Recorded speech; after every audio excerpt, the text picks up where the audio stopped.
Hola chicos, en este vídeo lo que explicará es qué es el ciclo celular, pero nos detendremos sobre todo en la mitosis. El proceso que conocemos como mitosis ocurre solamente en células eucariotas. Recuerda que la célula eucariota es aquella en la cual su ADN está dentro del núcleo.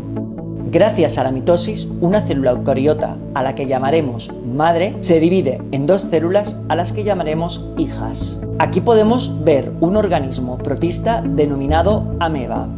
Este organismo se desplaza mediante la formación de prolongaciones de la membrana que conocemos como pseudópodos. Y estos pseudópodos también los utiliza para fagocitar organismos más pequeños y así poder alimentarse. En este caso, la ameba se reproduce de manera asexual y utiliza la mitosis para este fin. Sin embargo, en los seres vivos pluricelulares emplearán la mitosis como una forma de aumentar el número de células del organismo, permitiéndoles crecer en tamaño o también como un mecanismo de regeneración de tejidos. Además, la mayoría de los organismos pluricelulares proceden de la fusión de dos células, que son el espermatozoide y el óvulo, dando lugar a una única célula que conocemos como cigoto. Esta se irá dividiendo gracias a mitosis sucesivas y acabarán por formar un individuo totalmente desarrollado con millones de células, las cuales tendrán una función específica en el nuevo ser. También la mitosis permite que las células viejas o deterioradas sean reemplazadas por células nuevas. El ciclo celular lo podemos dividir en dos grandes fases. La que estamos viendo ahora, que corresponde a la fase M, en la cual la célula, gracias a la mitosis y la citocinesis, se dividirá en dos células. Y la interfase, que comprende desde el nacimiento de una célula hija hasta que ésta empieza la nueva división. En la interfase podemos diferenciar la fase G1, la S y la G2. En la fase G1, la célula está muy activa metabólicamente. Empieza a aumentar de tamaño y a duplicar la mayoría de los orgánulos celulares. En la fase S se produce la replicación del ADN. Y en la fase G2, la célula se prepara para la división. Por ejemplo, empieza a producir enzimas y proteínas que necesitará durante la fase M. Finalizada la etapa G2, la célula está lista para empezar la mitosis y esta se divide en profase, metafase, anafase y telofase. La primera es la profase y además es la etapa más larga y compleja. Se caracteriza en primer lugar porque el ADN del núcleo empieza a condensarse en su forma más compactada que conocemos como cromosoma. Lo que permite esta supercondensación para formar el cromosoma es que el ADN en las células eucariotas está asociado a un grupo de 8 proteínas que son las histonas. El ADN se une al octámero de histonas realizando sobre estas un giro y 3/4, en los cuales hay 146 pares de bases nitrogenadas, formando el primer grado de empaquetamiento del ADN denominado nucleosoma. Al microscopio electrónico, la estructura que se observa son como perlas unidas con una cuerda, y esta es la razón por la que también se le conoce como estructura de collar de perlas.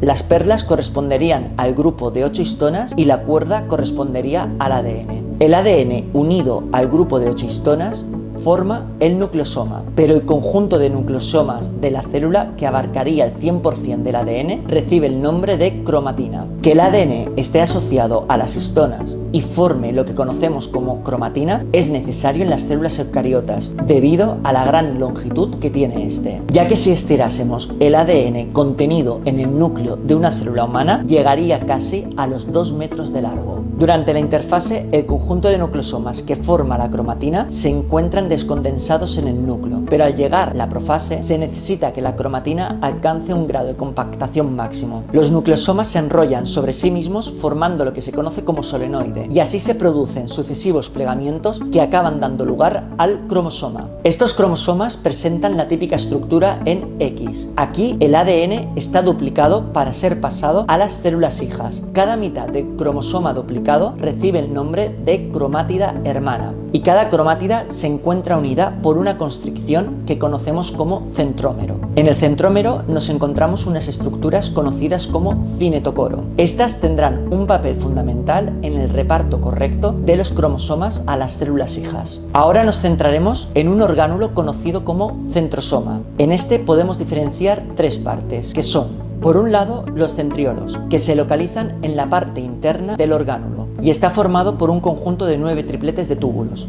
Estos túbulos son estructuras proteicas. Alrededor de los centriolos se encuentra el material pericentriolar, que es un conjunto de proteínas, las cuales son las responsables de la formación de estructuras conocidas como microtúbulos. Los microtúbulos son filamentos proteicos que parten del centrosoma y pueden alargarse o recortarse en función de las necesidades de la célula. Estos centrosomas durante la interfase tienen el papel de producir microtúbulos, cuya función será la de hacer posible el transporte de vesículas de una zona de la célula a otra, o de mantener en un lugar determinado orgánulos como las mitocondrias. Durante la interfase, el centrosoma se duplica y de esta manera pasará un centrosoma a cada célula hija, pero también se duplica porque es necesario que hayan 2 centrosomas para que se produzca la mitosis. Así que resumiendo, en la profase el ADN del núcleo se condensa para formar los cromosomas. Los centrosomas migran hacia los polos de la célula y empiezan a producir los microtúbulos, pero estos microtúbulos en esta fase se les conoce como uso acromático o uso mitótico, ya que ahora no se encargarán de transportar vesículas, sino que se encargarán de repartir el material genético de la célula, es decir, distribuir los cromosomas entre las 2 células hijas. El núcleo de la célula desaparece quedando los cromosomas inmersos en el citoplasma. La parte que mantiene unidas las 2 cromátidas hermanas se le conoce como centrómero. Las fibras del uso mitótico se forman desde el centrosoma. Algunas de estas fibras quedan unidas al cinetocoro, que es una zona proteica que se encuentra en el centrómero del cromosoma. Con esta unión queda finalizada la profase y los cromosomas podrán ser desplazados por la célula para continuar la siguiente etapa de la mitosis, que es la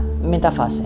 Durante la metafase, los cromosomas son empujados a la zona intermedia de la célula, quedando alineados y formando lo que conocemos como placa ecuatorial. A continuación, en la anafase, los cromosomas se rompen justo por el centrómero y cada cromátida hermana se dirige a un polo de la célula. Cabe destacar que en las imágenes anteriores no se aprecia, pero algunas de las fibras del uso mitótico no se unen al cinetocoro y estas lo que hacen es que la célula se alargue cuando los cromosomas están migrando hacia los polos. Durante la telofase desaparece el uso mitótico, los cromosomas empiezan a descompactarse y alrededor de estos se vuelve a formar el núcleo. Aquí finalizaría la mitosis, que es una de las 2 etapas de la fase M, y empezaría la citocinesis. Esta tiene como función repartir el citoplasma por igual entre las 2 células hijas y acabar por separarlas por completo. En animales se forma en la zona intermedia un anillo contráctil de actina. La actina es de naturaleza proteica y es uno de los tipos de citoesqueleto que nos podremos encontrar en las células. Los microtúbulos del centrosoma son un tipo también de citoesqueleto celular.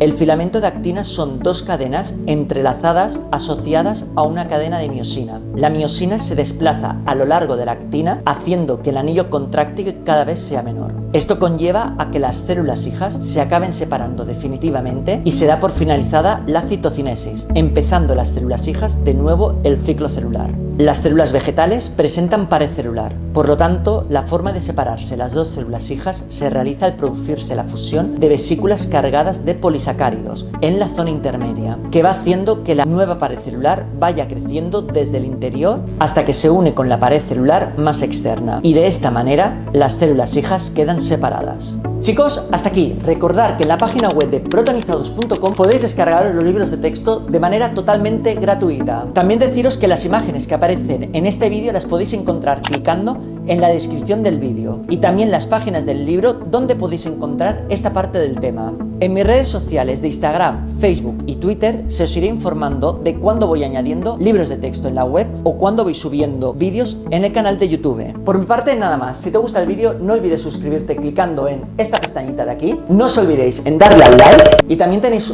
otros vídeos del canal que también os pueden resultar útiles. Así que chicos, nada más, un abrazo y hasta la próxima. Nos vemos.